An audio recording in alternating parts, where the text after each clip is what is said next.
그러면 이제 저희가 금과 은에 대해 좀 자세히 재밌게 또 들어봤고요. 그다음 이제 강전무님이 이제 또 다른 이제 미국과 중국 간의 이제 냉전 누가 승리하는지 이런 주제를 가지고 좀 설명해 주실 건데 재밌을 것 같아요. 재밌을 것 같아요. 그래서 이어서 한번 좀 설명을 들어보도록 하겠습니다. 콜드워라고 이제 막 사람들이 얘기했는데요. 콜드워라는 게 냉전이라는 게 네. 뭐냐 그러면 이제 그래가지고 이제 네이버를 찾아보니까 거의 뭐 잠재적인 권력 투쟁이라고 나오더라고요. 네, 그래서 결국 국가 간에 진짜로 싸우지는 않고 그냥 잠대적으로 그냥 뭐 경제적으로나 뭐 아니면은 뭐 다른 이제 그런 뭐 정치적으로나 싸우는 그런 투쟁을 하는 거를 콜드워라고 한다. 이게 네. 이제 원래는 미국이랑 러시아 때문이었던 건데 네. 그게 지금 갑자기 어느 날부터인가 이제 미중이 된 거죠. 네. 미중이 된 거죠. 그래서 그 부분에 대해서 잠깐 설명을 드리려고 하고요. 그리고 이제 제가 이거를 이제 뭐 여기 와서 이렇게 하다 보니까 결국은 제가 아는 거를 떠드는 게 아니라 네. 제가 이제 제 생각이 있으면 생각에 맞는 뉴스를 잘 이렇게 조합해서 얘기하고 있구나라는 걸 깨달았어요. 그래서 이게 제가 최대한 이 자료들을 막 해서 만들 때 뒤에 이제 그 제가 본 뉴스들 링크를 다 붙여드린 게 그래서 이게 완전히 저 혼자만의 의견은 아니다. 네, 이런 네. 미리 이제 말씀을 드립니다. 네. 그래서 제가 지금도 설명드리려고 하는 거는 이제 여러 가지 부르는 이름들이 있어요. 그래서 뭐 환율 전쟁, 무역 전쟁, 뭐 패권 전쟁, 뭐 지금은 또 기술 전쟁, 뭐 엄청 전쟁이 많아요. 네. 그래서 이제 그거에 관련해서 가장 기본적으로 이런 전쟁들이 냉전 상태면 일단 실제로 치고받고 싸우는 게 아니잖아요. 치고받고 네. 싸우는 게 아니니까 그러면 그거의 근원이 되는 게 뭘까? 권력의 기본이 되는 게 뭘까를 생각을 해보니까 이제 통화예요. 결국은 기축통화. 그래서 기축통화된 뉴스를 찾다 보니까 이제 제프리 삭스 교수가 2019년도 10월 29일에 이제 홍콩 사우스 차이나 모닝 포스트지에서 이런 얘기를 했더라고요. 달러화에 의존하는 결제 제도가 복수 통화가 사용되는 결제 제도로 옮겨갈 거라고 믿는다. 달러화와 위안화, 유로화를 포함한 복수 통화가 국제무역, 세계중앙은행의 지급 준비금, 채권 발행 등에 활용될 것이다. 라고 예상을 한다라고 얘기를 했어요. 근데 이거 나왔을 때 우리나라 이제 보통 네티즌이나 뭐 이런 사람들이 뭐라 그랬냐면 이제 좌익이다.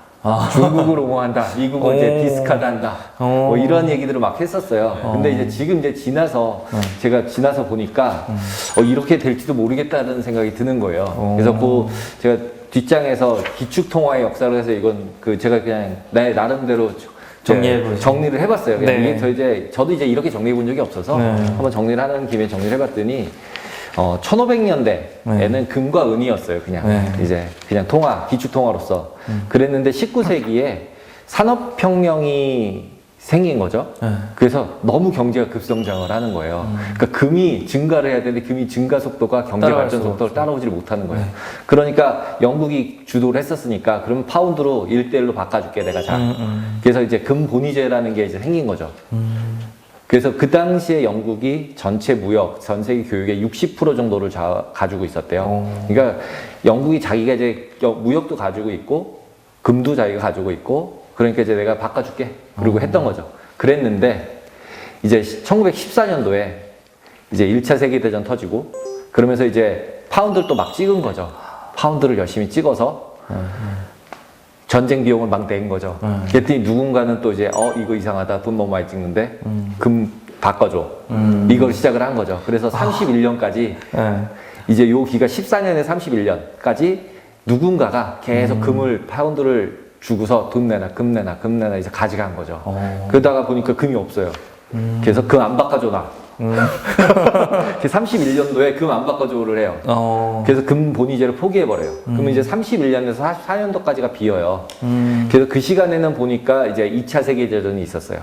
그래서 2차 세계대전이 생기면서 대부분 전쟁이 유럽에서 일어난 거잖아요. 그러니까 미국에서 처음에 못 살았었는데 미국도 거의 다 전쟁 물자를 2차 세계대전에 공급을 엄청 한 거죠. 그래서 그 대가로 금을 받은 거죠.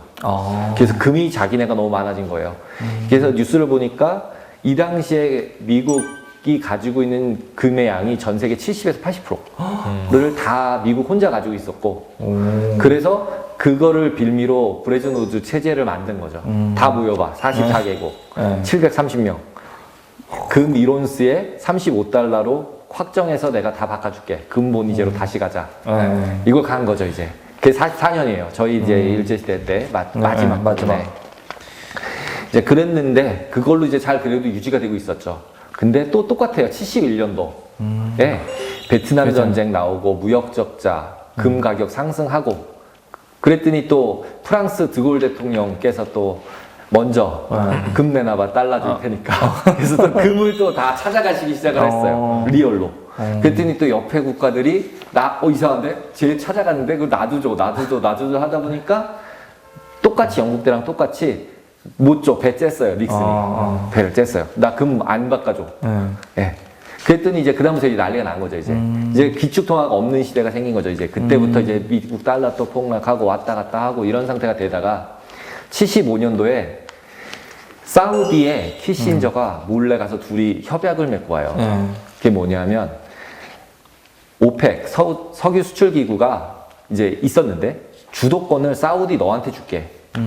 대신에 그리고 이제 그 수출 수입하니까 기름을 안보 해상권을 내가 다 지켜줄게. 내가 제일 세거든.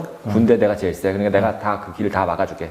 그리고 군대 다 파병해주고 독일에도 파병해주고 사우디도 파병하고 전 세계 이제 경찰이 되기 시작한 거죠. 네. 그러고서 대신에 달러로만 결제해. 석유는 달러로만 해. 딴 통화로 절대로 하면 안 된다.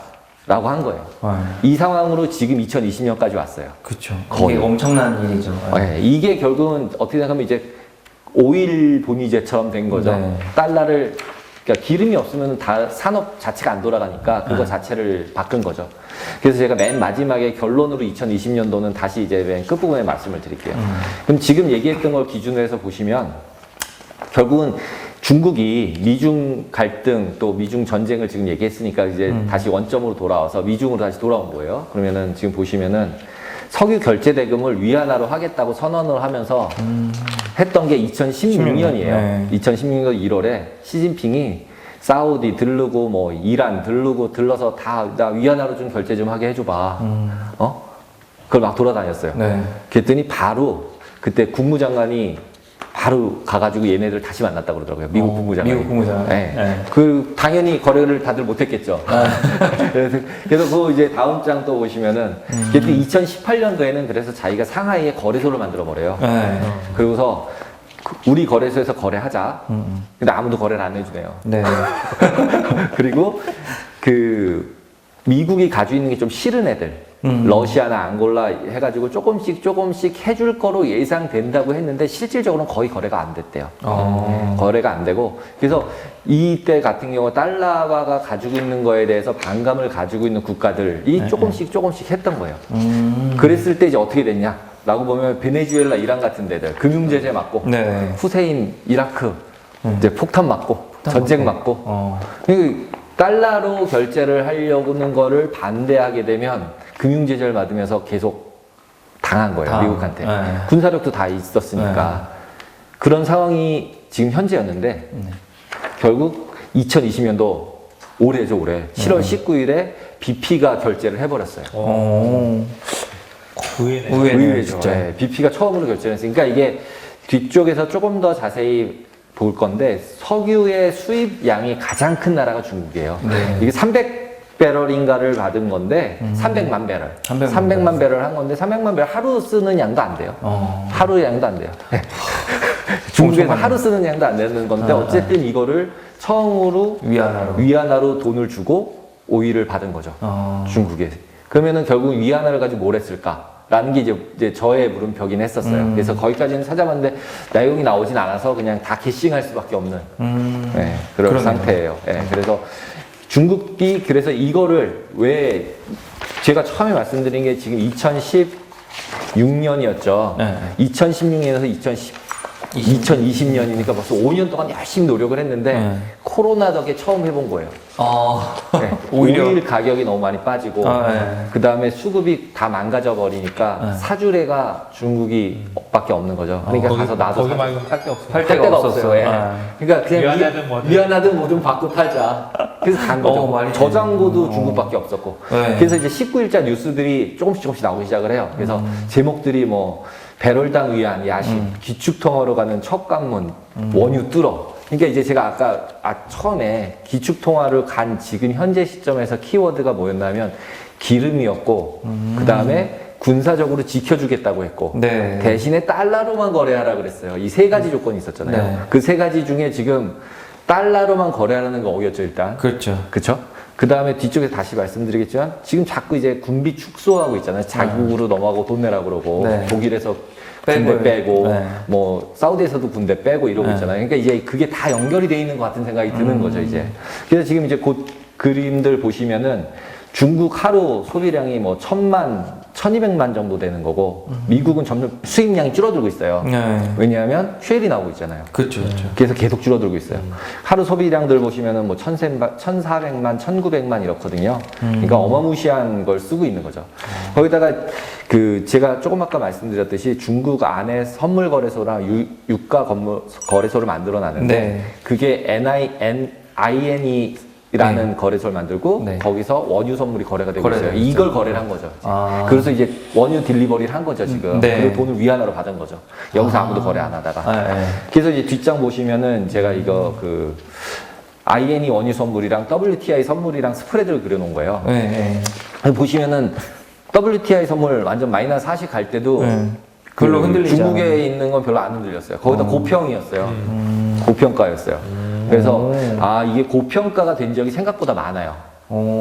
중국에서 거래되는 게 오히려. 네. 근데 대부분 이거를 왜 애들이 안 했나라고를 유추를 해보면 네. 위안화는 매니플레이션 할 것 같을 거예요. 네. 이게 환율을 조작해서 뭐, 내가 그쵸. 기름을 팔거나 환율 조작해서 싸게 받아오고 뭐 이런 네. 짓을 할 것 같아서 믿음이 없어서 거래를 안 했는데 지금은 이제 가격이 너무 빠지니까 일단 살 사람에게 넘겨야 하는 거죠. 아. 그래서 계속 넘어가고 있는 분위기인 것 같아요. 그래서 그 뒤에 보시면은 이제 중국몽이라는 단어가 나오기 시작해요. 네. 8월 3일자 뉴스부터. 그래서 보시면은 세계 중앙은행 보유 통화 미국 달러가 62%예요. 그 다음에 유로가 20%, 엔화가 5.8%, 위안화는 2%밖에 안 돼요. 여기도 이제 우리나라도 마찬가지로 이런 비율로 가지고 있겠죠. 많이 달러들을 네. 제일 많이 가지고 있겠죠. 원유 소비량 보시면은 2018년 기준으로 보면은 뭐 중국이 1353만 배럴을 써요. 하루에. 하루에. 미국 하루에 2000만 배럴 쓰는데요. 네. 어마무시하게 쓰고 어마무시하게 있더라고요. 우리나라 279만 쓰고 있더라고요. 그래서 이렇게 많이 쓰는지 저도 몰랐어요. 자세하게 숫자적으로 안 봤어서. 그 다음에 그 밑에도 보시면은 되게 정리를 잘 해놨더라고요. 그러니까 그 미국 국채 보유량이 2013년도에 최고 정점이었어요. 1조 거의 3천억 불을 가지고 있었는데 지금 2020년도 5월 달에는 1조 800억 불밖에 안 돼요. 네. 그러면 이 사이에 뭘 했느냐? 아까 이제 금 얘기 하셨지만 금을 산 것 같아요. 네, 금을 산 것 같아요. 제가 좀 이따가 보여드릴게요. 그래서 지금 현재 하루 평균 원유 수입량이 1290만 배럴이고 그런 와중에서 지금 중국몽을 꾸면서 하고 있는 일 중에 하나가 또 여기 제가 이제 사각형으로 뭐 디지털 위안화 결제 추진 이런 걸 쓰고 있는데 결국 지금 달러화에서 위안화로 가져오고 싶은데 자기네는 이미 QR코드로 다 결제하잖아요. 맞아요. QR코드 결제하니까 지금 뭐 비트코인 다 싫어하니까 그래서 위안화를 크립토로 만들어서 결제하게 만들어서 전 세계에서 무역 결제할 때 쉽게 만들고 위안화를 만들어 버리면 되지 않겠냐 라고 해서 아예 비트코인이 아니라 위안화 이제 뭔가 베이스로 된. 전자화폐가 나오는 거죠. 위안화 전자화폐가. 그래서 그걸 되게 세게 하고 있고 이거가 이제 뉴스로 나오기 시작을 하면서 이제 보시면은 위안화 딱 그 받은 날짜 7월 20일에 이더리움이나 뭐 비트코인 이런 것들이 폭등을 해버렸어요. 근데 또 그 날짜에 또 무슨 일이 있었나 하면 조용히 뉴스가 나왔어요. 그 원래 비트코인은 수탁을 아무도 못하고 개런티를 아무도 못했었어요. 네. 그랬는데 미국의 은행들 보고 니네 다 수탁도 해. 풀었어요. 다 풀었어요. 그래서 CT랑 BOA나 이런 애들이 이제 수탁을 할 수 있어질 거예요. 그거 되게 이런 것들이 한 날짜에 다 이루어졌어요. 네, 되게 짧은 시간 안에. 아주 짧은 시간 안에. 그러면은 결국은 뭐냐면 위안화가 크립토가 됐건 블록체인을 통해서 자기네 커런시를 만들 거고 그 커런시를 전 세계를 돌리고 그러면서 그걸로서 이제 편하니까 쓰게 되잖아요. 그렇죠? 그렇게 되게 만들고 그러면서 아무도 살 사람 없는데 사주고 그래서 위안화 주고 받고 하는 거죠. 그러면 곰곰이 생각을 해보면 그 위안화 추이를 이제 보시면 그 뒷장에 이제 5년간 추이를 제가 그려드렸는데 실제로 7월 20일에 해가지고 위안화가 이렇게 약세가 됐다거나 이랬으면은 위안화를 팔고 달러로 바꿨나 보다. 이런 생각을 해보려고 원래 차트를 찾아본 거예요. 근데 보니까 안 그러죠. 위안화가 오히려 강세예요. 그럼 위안화를 받아서 뭘 했지? 영국은 바꾸지 않았다는 얘기잖아요. 네. 그러면은 결국은 위안화를 가지고 뭔가를 샀을 거 아니에요. 그러니까 거꾸로 생각해 보면은 중국한테 물건 사고 미국은 미국 국채 준 거랑 똑같거든요. 달러를 결제하면 그 달러로 미국 국채 사니까. 그래서 증가한 거거든요. 그러면 결국은 너 물건 다 줘, 내가 국채 줄게. 그리고 국채 준 거예요. 결론적으로 보면. 그러면 과연 이 환율로 바꾸지 않았다면 뭐를 했을까? 그러면 위안화 채권을 샀을 가능성이 제일 많아 보이는 것 같고. 샀다고 치면 돌고 돌아서 맨 끝에서는.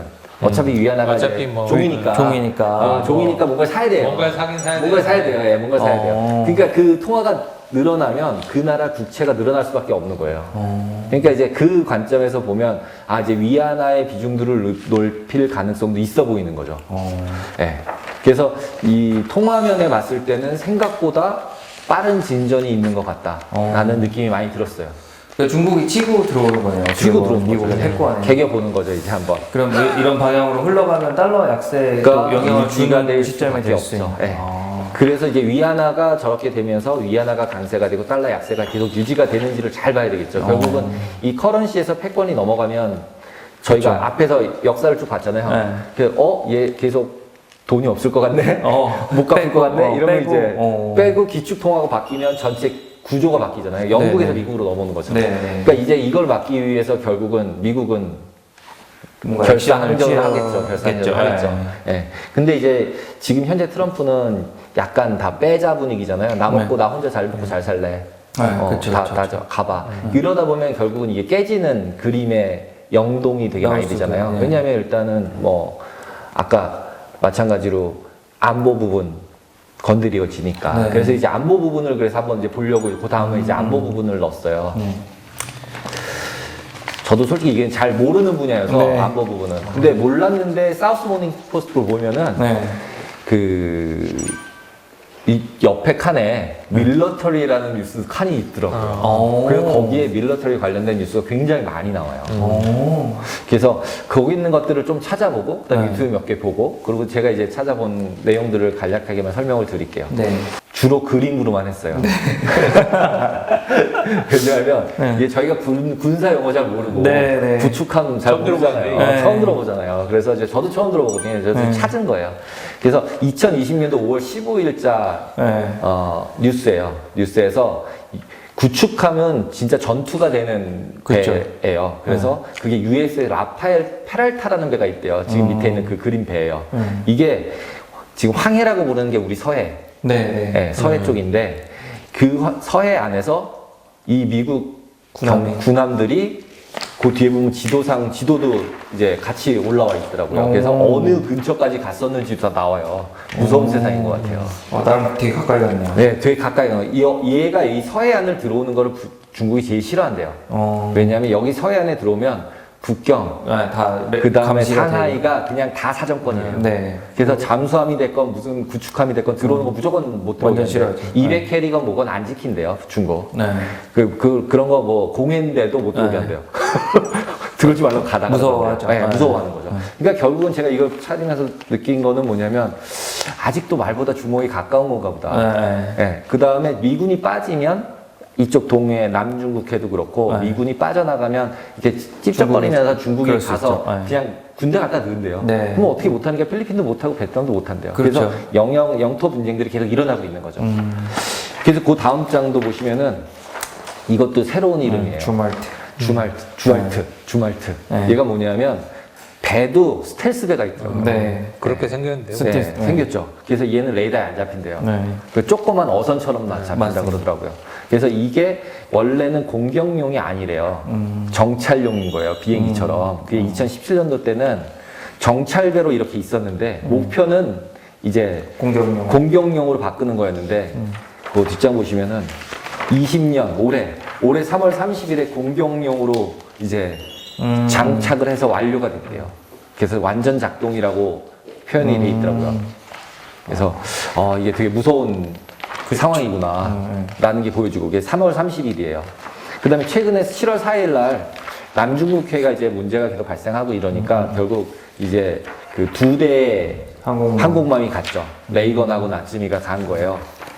그래서 보통 미국이 두 대의 항공모함을 내보내면 그거는 자꾸 까불면 공격하게 혼난다. 네. 뭐 이런 이제 시그널을 주는 거래요. 보통 네. 한 대만 간대요, 훈련할 때. 근데 두 대가 가면은 그래서 그 뒷장도 보시면 이제 그림이 보시면 이렇게 사진까지 찍어서 올렸더라고요. 두 대가 딱 가죠, 가운데. 네. 멋있어요, 나는. 그래서 그런데 되게 웃긴 게 뉴스에서 8월 11일자니까 이거 엊그저께예요. 엊그저께 그러네요. 뉴스가 뭐냐면 중국군이 미국이랑 교착 상태가 발생을 하더라도 쏘지 않는다. 라는 걸 중국이 먼저 얘기한 거예요. 그 자기네 군대한테 너네랑 부닥쳐도 안 쏘라고 했어. 네네. 그러니까 너네도 하지 마. 네. 이게 싸우진 않겠다는 거죠. 아주. 그래서 그러면서 그 밑에 제가 이제 조그맣게 써드린 중국은 긴장하고 위험한 상황을 시키고 싶다며 당초의 요청을 억누른 뒤에 국방장관 간의 대화에 동의했다. 우리 만나서 얘기하자. 네. 말로 하자. 싸우지 말자. 네. 불안한 거죠, 이제. 약간 꼬리 내리는 느낌이죠, 일단. 그렇죠. 지금 이제 싸우고 있는데 꼬리를 내리는 거예요. 누가 이길까라고 제가 제목을 말씀드렸으니까. 네. 그런 와중에 그 7월 27일 날 베이징 함이라고 불리울지 상하이 함이라고 불리울지 아직 이름은 안 정해진 배가 완성이 됐대요. 이게 엄청 크고 또 센 배인가 봐요. 그래서 이게 인민해방군. 뉴스를 찾다 보면 PLA라는 게 되게 많이 나와요. 그게 이제 인민해방군이에요. 예, 인민해방군. 그래서 이걸로 해서 계속 군비를 증강하고 있어요. 그러면 이제 군비가 얼마나 증강됐을까 이런 궁금증이 생기더라고요. 네. 그래서 찾아보니까 월드뱅크에서 별의별 걸 다 자료를 모으고 있어요. 그래서 월드뱅크에 있는 수치 자료를 만들어서 제가 엑셀로 따로 그린 자료예요. 네, 그린 자료인데 보시면은 스케일로 봐서 되게 보기가 어려워서 제가 어떻게 찾은 건가 하면 그냥 이제 퍼센트지로 찾아본 거예요. 그래서 금액이에요. 이 파란색은 중국의 그 지출. 국방비예요. 그리고 주황색은 미국 국방비예요. 전 세계 따라갈 수 있는 나라가 없어요. 미국의 국방비를 따라갈 수 있는 나라는 없어요. 그렇죠. 그 퍼센테이지는 뭘 얘기해요? 퍼센티지는 뭐에- 미국이랑 중국이랑 미국이 쓰는 돈 대비로 중국이 얼마나 국방비를 써서 쓰고 있는가. 그러니까 옛날에는 5%도 안 되는 거예요. 미국 국방비 5%도 안 되는 돈을 중국이 쓰고 있었던 썼었는데. 거죠. 국방비로. 지금은 그래요? 근데 15% 네. 가까이. 5%도 안 되는 건데 지금은 몇 프로냐면 40%예요. 40%. 거의 뭐 미국 한 반 쓴다고 미국 봐요. 반 쓰는 거예요. 그러니까 엄청 쓰고 있는 거예요. 그리고 지금 이게 그로스를 보시면은 2010년도부터 미국은 줄이기 시작했어요. 맞아요. 그에 반해서 중국은 계속 올리는 거예요. 엄청. 그래서 이 비율이 계속 올라가고 있어요. 그러니까 미국과 중국이 이 그로스 그 전체 금액 자체가 가까워지면 굉장히 이제 크리티컬해질 수도 있겠다라는 걸 예상해 볼 수 있겠죠. 그렇죠, 그렇지만 그렇죠. 아직은 조금은 이 누적하는 게 굉장히 크잖아요. 네. 그래서 이제 이런 것들 때문에 이제 홍콩 같은 경우도 얘기할 때 국방 관련돼 있는 기계들 수출 다 금지시켰거든요. 네. 이번에 그거 법 통과하면서. 트럼프가. 예, 네. 트럼프가. 그러니까 지금 이제 위협을 느끼는 것 같아요. 예. 좀 저거 하면 콜드자 뛰는 건가요? 그거? 뛰는 거죠, 아, 이제. 근데 이제 내 나라에서는 안 할 것 같아서 불안한 거죠, 우리는. 괜히 그럴 수 대만 있죠. 또는 아. 우리나라 이런 이제 좀 옆에 있는 데서 괜히 뭐 이제 터질 수도 있고.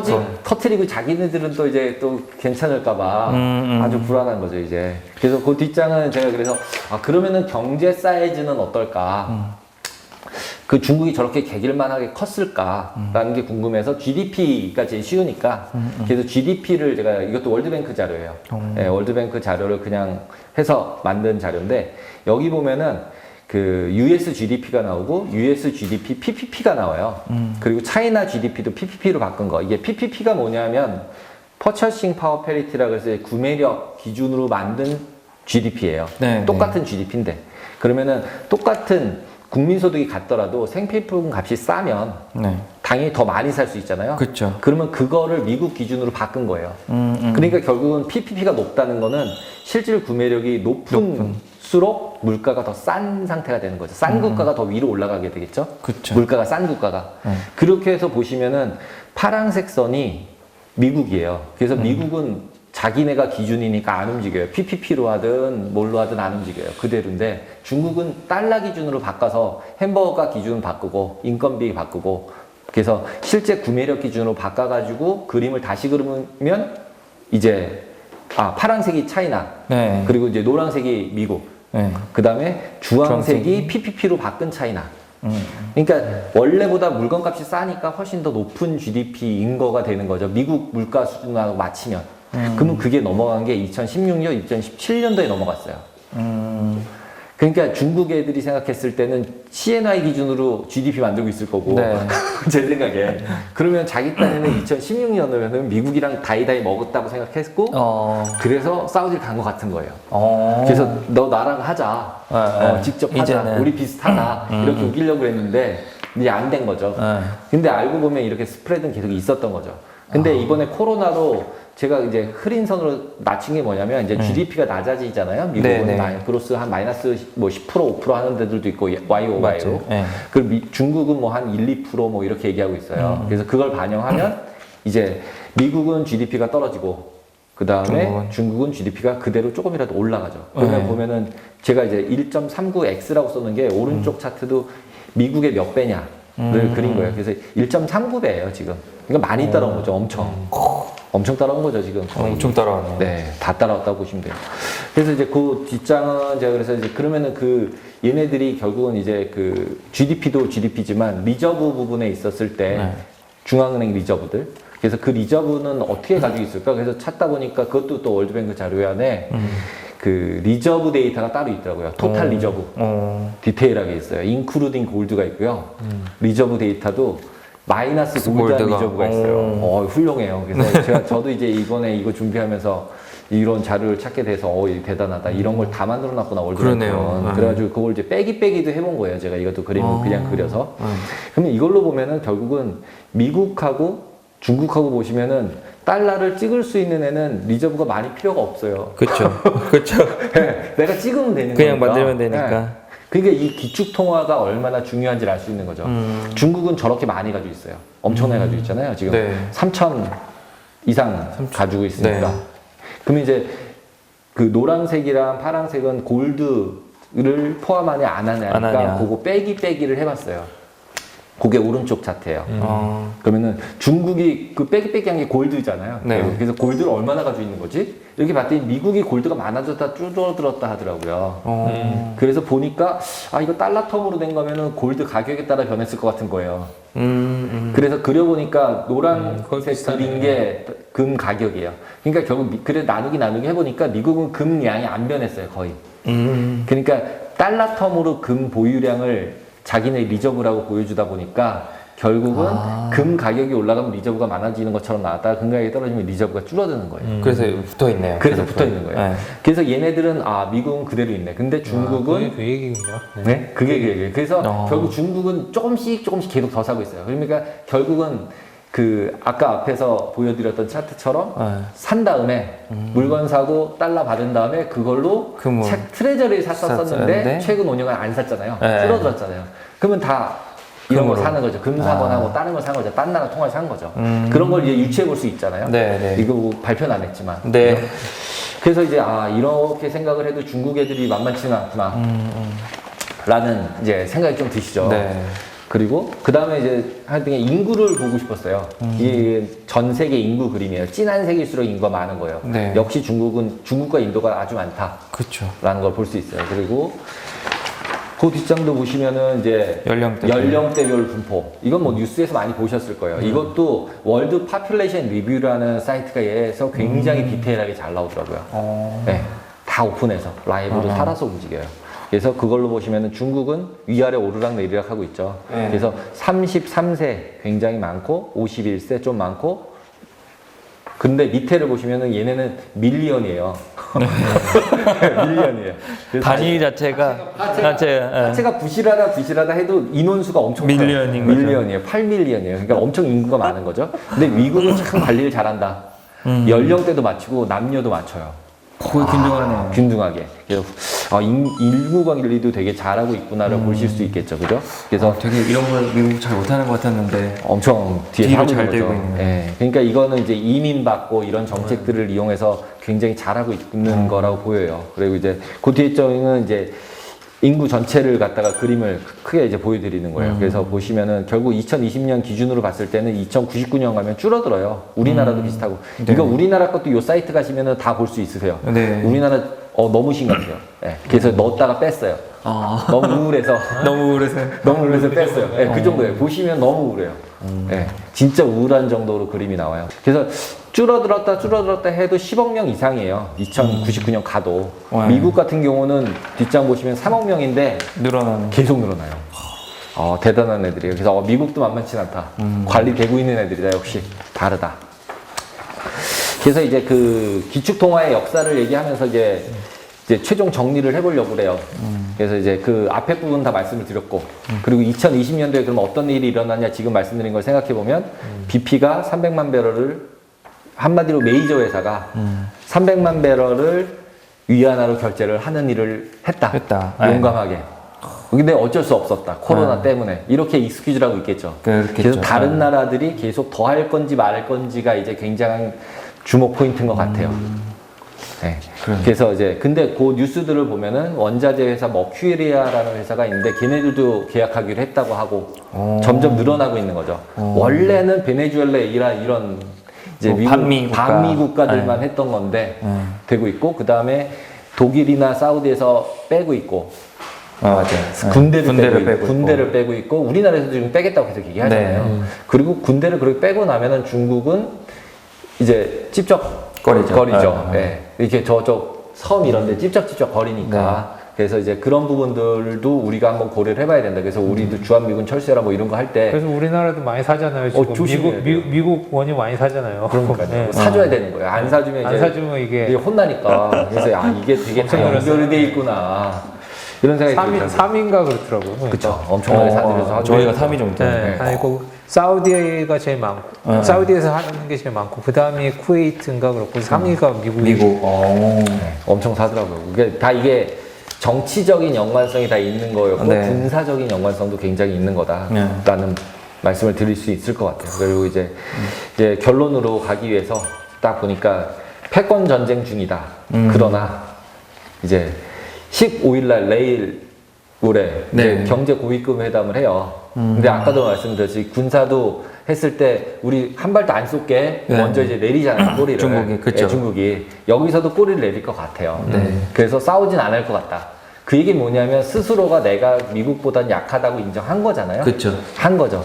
그리고 이제 여기서 또 오른쪽에 트럼프 뉴스 보이는 사진 뉴스도 보시면은 중국이 계속 흔들기만 해봐. 더 압박 계속하면 나 무역 합의 파기한다. 막 이러고 있거든요. 근데 실제로 그 계약서 안에, 저도 이제 계약서 안 봤으니까 모르겠는데, 그 2월인가에 합의한 거 있잖아요. 합의 안에 천재지변 내지는 질병과 같은 상황이 생기면 파기할 수 있다는 게 써있대요. 그래서 그걸 들어서 이걸 파기하면 파기할 수 있나 봐요, 법적으로. 네, 그래서 이제 그게 이제 진짜인지 아닌지 저도 찾아보다 못 찾았어요. 그래서 코로나를 일으켰네. 네, 그래서 코로나를 일으켰나 뭐 이런 게 이제 트럼프가 음모론으로는 그런 말을 계속 하는 게 그런 것 때문에 일으킨 거 아니야. 그 날짜도 맞는다. 막 이러면서 이제 하고 있는 거더라고요. 그래서 이게 되게 둘이 어려울 수 있겠다. 그래서 되게 네거티브 했었어요. 그랬는데 8월 9일날 이제 제가 생각했던 거랑 비슷한 결론을 주간동화에서 내줬어요.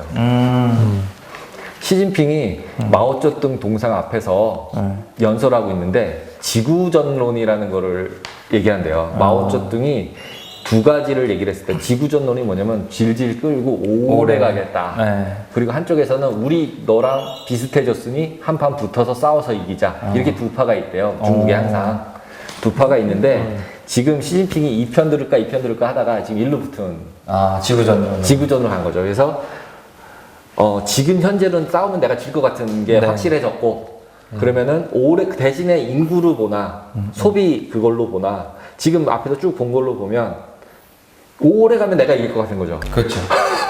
10년이 걸릴지 20년 걸릴지 모르겠지만 버티면 내가 이길 것 같은 게 생각이 드는 거죠. 그러니까 이제 계속 찝쩍찝쩍거리면서 간을 계속 볼 것 같다. 그래서 이거 미중 관계가 빨리 뭔가 솔브되면서 서로 악수하면서 끝날 상황 같진 않다. 절대 그렇지 않다. 네, 그렇지 않다. 그 다음에 결국은 아직은 자기가 약하다는 걸 인정했다. 네. 그러니까 미국이 결국 주도하는 시장일 거다. 당분간은. 그래서 그 전쟁에서의 승자는 결국 미국인 거죠. 단기전으로는. 그렇죠. 단기적으로 미국인데 조금 더 롱텀으로 보시면 중국 쪽으로 넘어갈 수도 있다. 그래서 기술전이나 지금 이제 뭐 기술 전쟁이라고 얘기하는 것처럼 뭐 화웨이 막 제재하고 공격하고 있죠. 뭐 틱톡, 뭐 틱톡 요즘에 제재하고 이러는 것들 안에 다 지금 깡패도 그런 녹아 깡패가 있는 거죠. 이 딱 깡패죠, 깡패 진짜로. 근데 서로 깡패인 것 같아요. 왜냐하면 이 반대쪽에 생각해 보면은 중국 내에서 페이스북도 안 되고 유튜브도 안 되잖아요. 그렇죠. 근데 걔네 미국은- 회사는 미국에서 다 되잖아요. 그렇죠. 그러면 너는 안 되면서 왜 나는 되게 해 이거잖아요. 그쵸, 그쵸. 예, 너도 안 되고 나도 안 되자씨 이건 거죠 지금 이제. 오히려 트럼프는. 예, 트럼프 입장에서. 그러네요. 네, 그것도 또 말이 말이 돼요. 되더라고요. 말이 네. 되더라고요. 원래 거기 안 됐으니까. 네, 너도 안 됐으니까 나도 안 되게 할래. 그러니까 너는 너대로 살고 난 나대로 살아보자. 그 이제 싸우는 형상이 된 거죠 지금. 거기다가 이제 기술력도 제가 아까 말씀드렸듯이 계속 올라가니까. 그리고 이제 5G나 AI로 넘어가면 그거는 데이터 양이 많은 사람이 이기잖아요. 그렇죠. 그러니까 지금 이미 안면 인식은 중국이 중국이 앞서고 있죠. 1등이라고 하는 이유가 뭐냐? 인구가 더 많은데 샘플 데이터가 너무 많은 거죠. 더 많으니까. 그래서 그 음모론도 있더라고요. 그 중국이 안면 인식을 개발하는 이유가 국민을 더 통제하려고 연구를 많이 한대요. 하죠. 네, 뭘 하는지 추적하고 통제하는 그것 때문에. 그 제가 홍콩에 있을 때 네. 진짜로 선교사님 같은 경우가 들어가세요 중국에. 네. 그러면은 그 돈을 가지고 들어갈 거 아니에요. 네. 거기서 이제 교회를 하시려니까 돈이 다 떨어지면 딱 알고 내주는 오, 대박. 아 진짜? 네. 대박이더라고요. 중국은 가능하죠. 네. 아. 그래서 어디 있는지 다 안 돼요. 네, 그래서 많이 그 중국이 비대칭적인 기술이 많이 발전하는데 모바일 네. 그런 쇼핑 이런 거랑 안면 인식 이래가지고 결제 안면 인식 하는 게 좋은 게 아니다. 뭐 그렇죠. 옛날 사생활 보호라는 차원에서 보면은 굉장히 어려운 그쵸. 문제죠. 네. 그래서 하여튼 중국이 좀 한판 붙는 거예요. 한판 붙는 한판 중이다. 네, 네. 그리고 계속 갈 거라는 거에 대해서는 서로 네. 뭐 이견이 별로 없는 것 같아요. 그렇죠. 네. 저희가 원래 제가 그 썰담 계속 할 때 미중 무역분쟁 한 2번 정도 했었거든요. 그때도 이제 트럼프 재선을 앞두고는 절대 그냥 좋게는 안 간다 생각하고 트럼프가 얘기했거든요. 재선 되면 지난번은 몸풀기다. 진짜 세게 때릴 거다 얘기했는데 의외로 트럼프가 막 허언증 환자 같아도 정치적으로 얘기한 거 거의 다 실천하거든요.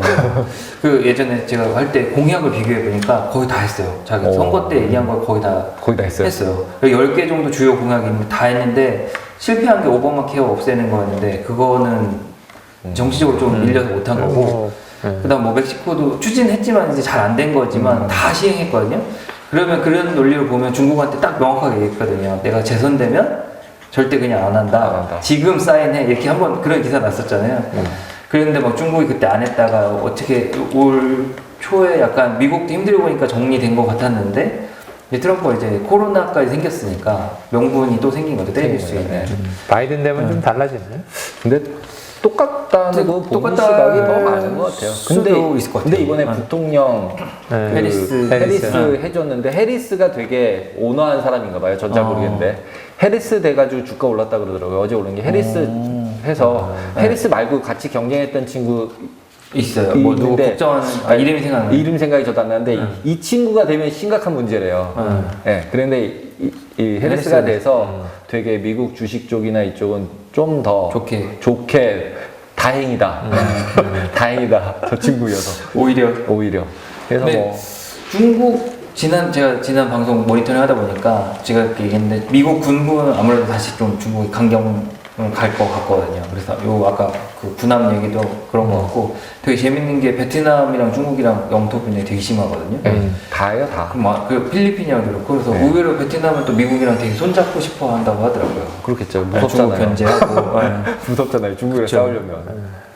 근데 제가 막 그때 미국 전쟁 이렇게 되게 열심히 이렇게 준비하다 느낀 건데 중국이 이렇게 팽창 정책을 하는 가장 큰 근간이 석유 안정적인 수급 이게 깔려 있거든요. 근데 저는 올해 그 원유 시장 좀 보고 원유 산업이 끝날 수 있겠다. 그 살아있는 동안에 어렸을 때는 이제 고갈돼서 끝난다 배웠는데 그런 날 오기 전에 산업 자체가 재편돼서 없어질 것 같다 이런 생각 진짜 많이 하거든요. 그래서 최근에 보면 원유 선물도 약간 이제 유행이 가는 게 가격이 이제 좀 고착화되는 형태가 있으니까 40%에서 그냥 뭐 네. 고정이잖아요. 고정. 근데 이제 저희 뭐 내용 보면 40불이 사실 어떻게 보면 다 다 쏟아부은 원가거든요. 사우디 기준으로 그냥 산유할 때는 10불 언더지만 그쵸. 그것만 말고도 이제 원가를 다 쏟아부으면 한 40불 이상 돼야 되니까 그렇게 보면 부가가치가 작은 산업이 돼버린 거죠. 아랑코도 이제 뭐 그죠. 예. 그러니까 알프한테 이제 추월당하고. 그죠. 생각지 못한 건데 그 빈셀만 증산한다고 하면서 제대로 자기들 산업에 어떤 안 좋은 걸 트리거한 거 아닌가 저는 이렇게 좀 보고 무역 전쟁 또뭐 이렇게 얘기하면 그렇지만 무역 전쟁이 일어나면 또 변동성이 생기기 때문에 저 투자에는 사실 기회라고 주식하시는 분들은 저 이렇게 얘기하면 되게 싫어하실 것 같긴 한데 그쵸. 어떻게 보면 또 투자의 기회거든요. 주식도 보면 그냥 계속 오르기만 하면 불안해서 못 못해요. 오르거든요. 근데 예, 한번 맞아. 조정하면 또 심리가 되게 재밌는 게 야 조정했으면 이제 살 때가 됐어. 이게 또 중요한 코로나 거예요. 전에 무서워서 못 샀잖아요. 맞습니다. 그래서 이렇게 봤을 때는 이제 콜드워가 꼭 이렇게 투자 관점에서는 나쁜 것만은 아닐 것 같고 트럼프가 또 한번 보여주지 않을까 제대로. 트럼프도 그렇고 바이든도 그렇고 되고 났을 때는 결국은 서로 간의 무역을 하고 있는 비중이 너무 커요. 둘이 다른 데하고 비교가 안 돼요. 그래서 그쵸. 둘이 싸우는 날에는 이건 전 세계가 이건 패닉이기 때문에 결국은 자기들 안에서 뭔가 네고시를 하지 않을까라는 게 기본적인 가정들이 깔려 있는 것 같습니다. 제가 어제 또 들은 건데 보통 미국이 이제 2인자를 항상 쳐왔대요. 자기를 위협하는. 그래서 가장 좋은 예가 일본이랑 독일 경제가 쫓아오니까 플라자 합의에서 이제 일본 제대로 없앴고. 손발을 잘라버렸잖아요. 중국을 그렇게 했었어야 되는데 리만 사태 터지고 해가지고 내부가 바빠서 못했던 거라서 할 때가 됐다는. 예. 아빠가 어제 벌 주려고 그랬는데 이제 한번 빗나갔는데 다시 벌 줄 때가 된 거죠. 그래서 이렇게 좀 무역전쟁 이런 부분도 투자 관점, 특히 주가지수 부분에는 좀 네, 많이 굉장히 영향이 임팩트가 있겠다. 클것 같아요. 네. 네. 이런 관점을 보면 좀 좋지 않을까 싶네요. 두 분 이렇게 모시고 이제 무역전쟁 관련된 것도 얘기 주시고 금은 이렇게 좀 살펴봤고요. 좀 새로운 저도 특히 약간 자료 같은 거 이제 못 봤던 자료들 그다음 뭐 은 같은 경우 가격을 옛날에 어렸을 때 차트가 이렇게 된 것만 알았지 왜 그랬는지 잘 몰랐었거든요. 되게 재밌었던 유익한 시간인 것 같고요. 두 분 이제 두 번째 시간이신데 뭐 어떻게 소감 한마디씩. 소감이요? 제가 원래 마무리 막 갑자기 급하거든요. 되게 그 말씀도 잘하시고 이렇게 사회를 너무 잘 보시는 것 같으세요. 감사합니다. 그래가지고 이게 이런 거 되게 부담스러운데 어색한- 어색하지 않게 잘 해주셔서 재밌게 잘 하는 것 편하게 같아요. 분위기를 만들어주세요. 네. 제가 아직 준비. 근데 제가 방송할 때 이거 늘 오프닝 좀 어색하고 이렇게 엔딩 좀 어색한데 또 이렇게 좋게 봐주시네요. 네. 대표 전문님은 예, 저도 뭐 지난번 왔을 때보다는 조금 더 편한 것 같고, 아, 예. 그래서 뭐 편하게 네. 만들어 주셔가지고, 예, 또 하고 싶은 얘기 하고 가는 것 같습니다. 예. 저도 그렇게 뭐 늘 상품만 소개하다가 이제 이슈 위주로 이렇게 보니까 또 시장이 더 재밌고 되게 유익했던 것 같고요. 저희 이제 다음 계속 이제 새로운 내용으로 계속 좀 진행을 하려고 하고 있으니까 시청자분들도 저희 구독 그다음 또 좋아요 꼭 눌러주시고요. 저희 늘 항상 전화번호 안내해드리는 게 있거든요. 그래서 거기에 통해서 궁금한 거 있으면 언제든지 연락 주시고 다음 시간 한번 또 준비해가지고 다음 시간에 좀 찾아뵙겠습니다. 그 시간 오늘 마무리하도록 하겠습니다. 감사합니다. 예, 감사합니다. 예.